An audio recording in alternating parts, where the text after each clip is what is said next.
রাধে রাধে।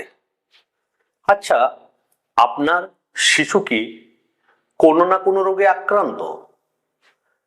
আপনাকে কি প্রায়শই ডাক্তারখানায় যেতে হয়? আবার বাড়ি আসার দু একদিন পর আবার কোনো না কোনো রোগে পীড়িত হয়ে পড়ে? যদি আপনার সঙ্গে এরকম ঘটনা ঘটে থাকে, তাহলে আপনাকে অবশ্যই এই ভিডিওটি দেখতে হবে। না, আপনাকে কি করতে হবে?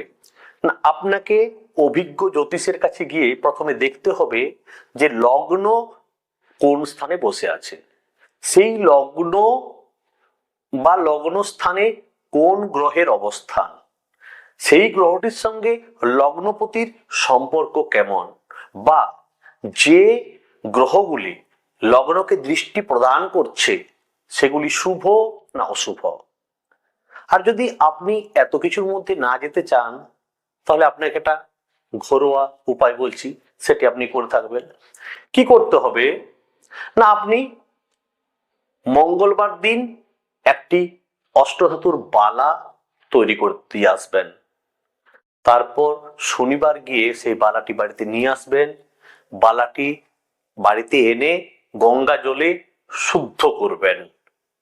তারপর সেই বালাটিতে সিঁদুরের টিক্কা দিবেন। তারপর সেই বালাটি হাতে নিয়ে আপনি একবার হনুমান চল্লিশা পাঠ করবেন। সবশেষে উক্ত কর্মগুলি হয়ে গেলে আপনি সেই বালাটি আপনার ছেলের হাতে বা কন্যার হাতে পরিয়ে দিবেন। আর দেখবেন এরপর আপনার সন্তান আরোগ্যের পথে এগিয়ে চলেছে। আপনার সন্তানকে কোনো অশুভ শক্তি, কোনো নেগেটিভ পাওয়ার দৃষ্টি দিতে পারবে না।